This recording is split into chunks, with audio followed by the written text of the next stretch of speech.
In questo nuovo video affrontiamo il terzo capitolo della mia guida completa a Soundswitch. In questo caso è divisa in due sottocapitoli. Parleremo comunque in entrambi degli effetti di Soundswitch. Apriamo subito il programma e mettiamoci al lavoro. Il prossimo effetto che andiamo ad analizzare è l'effetto strobe.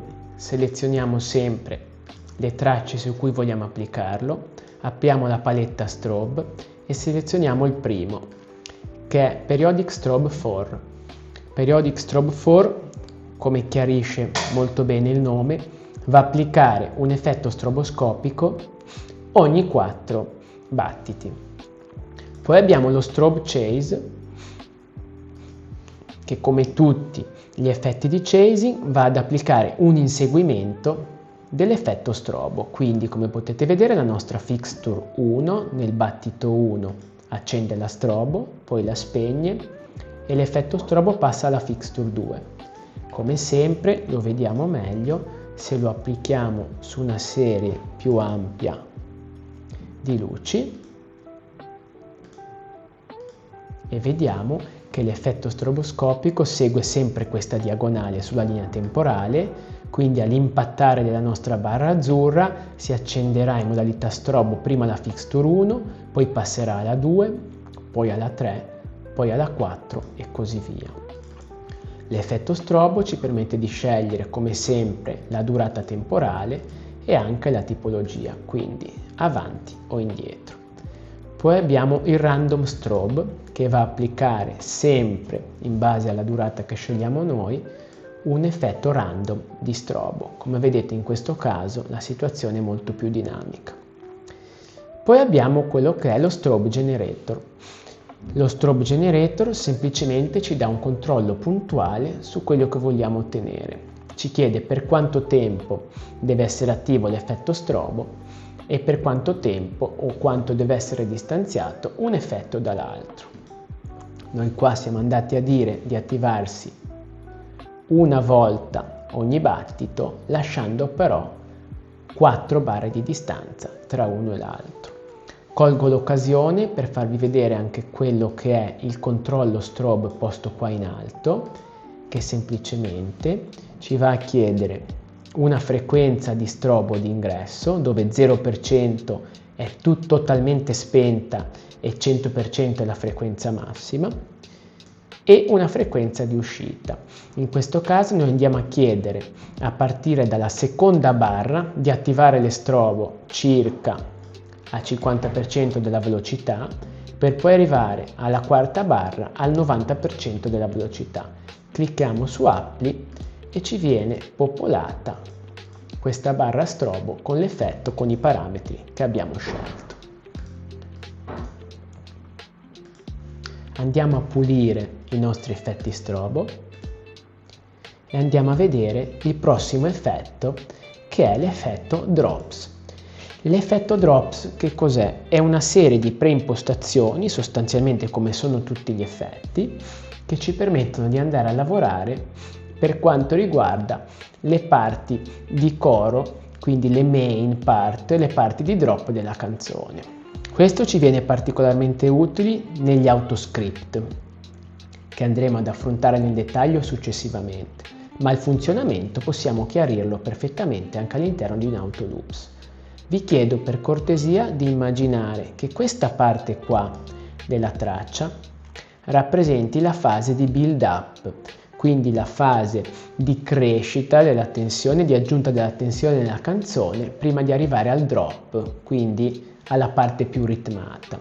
Per farvi capire meglio il concetto vado ad applicare un fade in questa zona, così è chiaro a tutti che questa è la fase di build up, la fase in cui aumenta la tensione per arrivare al drop.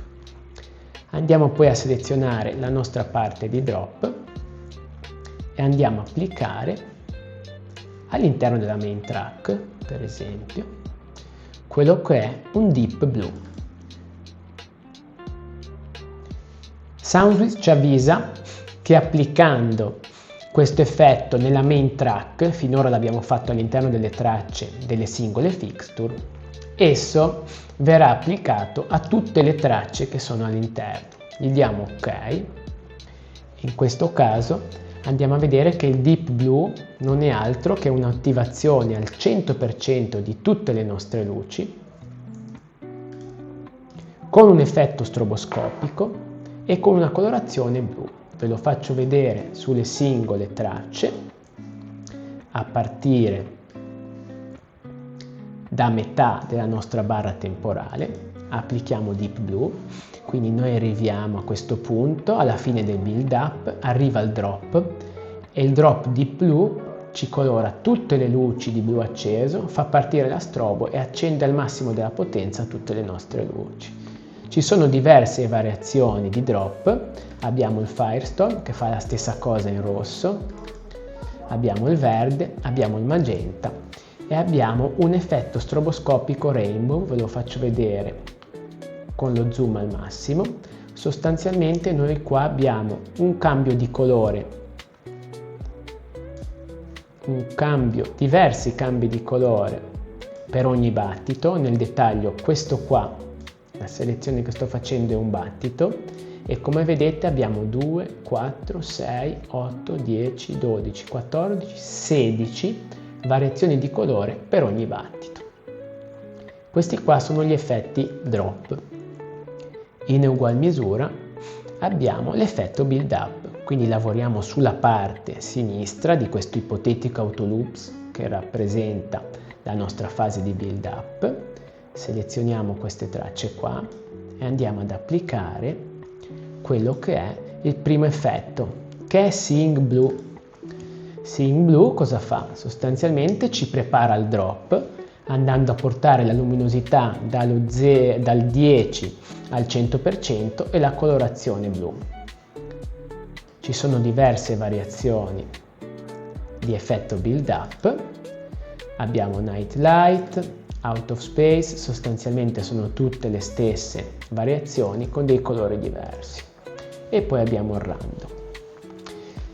Abbiamo allo stesso modo anche un effetto per le parti di breakdown, quindi ipotizziamo di essere arrivati fino qua col nostro build up, di accorciare un po' il main a queste 3 battute qua e selezioniamo questa parte finale della nostra traccia per il breakdown, quindi quando l'energia della canzone diminuisce. Abbiamo ugualmente una serie di preimpostazioni di effetto, la prima è sempre in tonalità blu e quello che va a fare la nostra programmazione in questo caso è applicare una colorazione blu, ridurre l'intensità di quella che è la nostra traccia al 50% e mantenerla costante applicando anche un effetto strobo. Possiamo fare variazioni. Possiamo fare variazioni anche su quelle che sono le intensità, quindi in questo caso l'effetto che Soundswitch ci mette a disposizione tra quelli preimpostati, che si chiama Pink Rain, va a effettuare una serie di flash inversi che vanno dal 50% allo 0% ogni 2 battiti, cambiando colorazione. E poi abbiamo il random che sostanzialmente va a applicare un effetto casuale. Puliamo un attimino tutto quello che abbiamo fatto e andiamo a affrontare l'effetto di movimento. L'effetto di movimento è un effetto che va a lavorare su una serie di fixture particolari. Possono essere le teste mobili, ma anche più nel dettaglio alcune fixture come laser e cose del genere.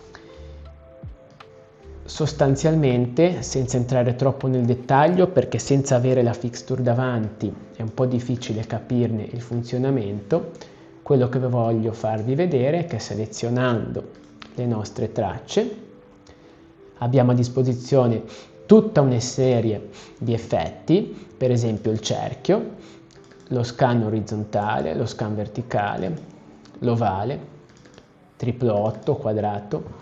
Questi effetti qua lavorano e funzionano quando vengono applicati a una fixture che è in grado di controllarli.